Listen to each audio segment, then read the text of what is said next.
Creamy chicken, mushroom, and asparagus. Creamy chicken, mushroom, and asparagus. Okay, I gotta get this. Creamy chicken, mushroom, and asparagus.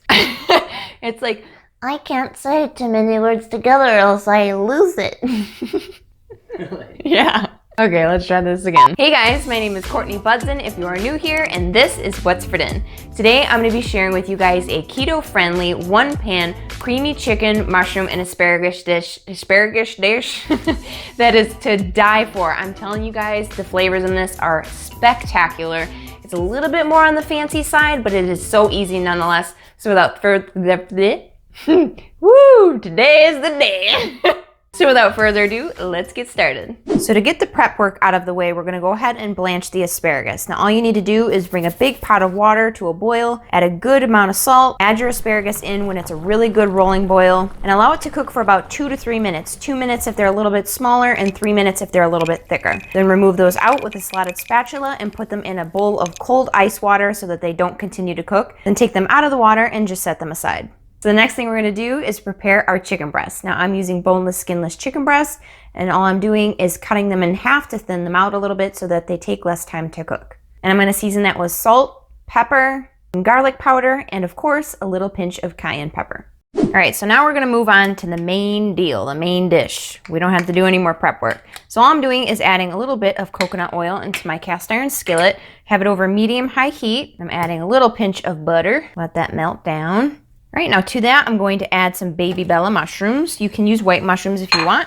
And I'm just gonna saute these for about 3 to 4 minutes. I did cut them pretty thick because I really want the mushrooms to stand out. And you'll know if you cook mushrooms often that when you cook them, they shrink big time. All right, my mushrooms have softened up just a little bit. Now I'm gonna add my chopped up onion. And if your pan's looking a little dry, you can always add a little bit more oil or more butter. I mean, why not? We're gonna season that with some salt and pepper. And I'm also gonna add some chopped up parsley. I like to add all the seasonings at this stage because the mushrooms act like a sponge and absorb all of the delicious flavor that you put in here. So we just wanna cook this until the onion is nice and softened, so about 4 minutes.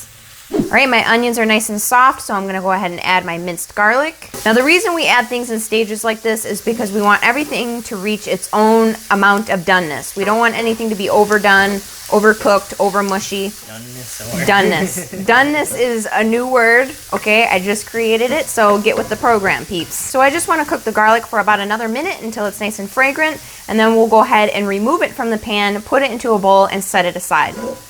All right, to my same pan over medium-high heat, I'm gonna add another nod of coconut oil. I forgot what it was called. And another nod of butter. Okay, so to that, we're gonna add our seasoned chicken. So once it's brown on both sides and just about cooked all the way through, then you can remove it, place it on a plate, and set it aside.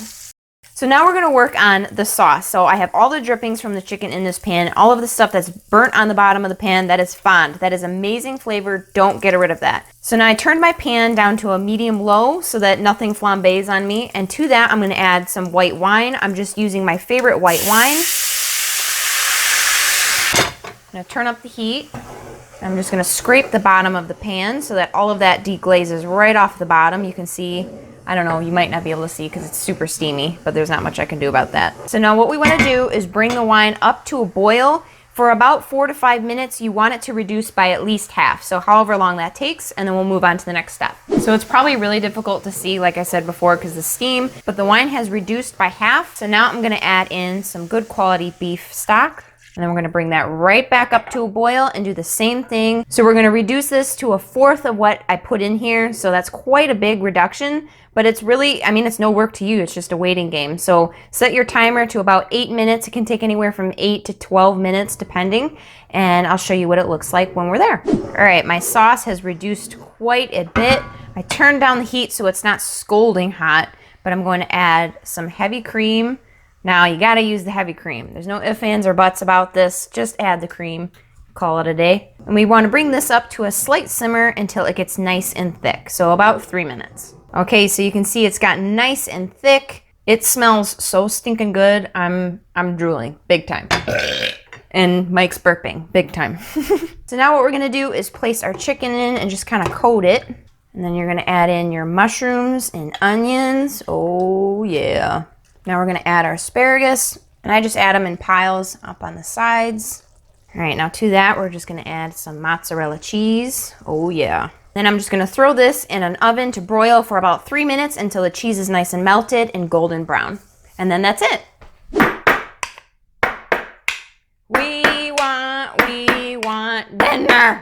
All right, now I'm gonna tell you, I like to eat mine. I'm not on a keto diet, so I like to eat mine with some angel hair pasta, okay? You don't have to do that. If you don't, then it's keto friendly. But if you do, not keto. Oh, okay. Oh.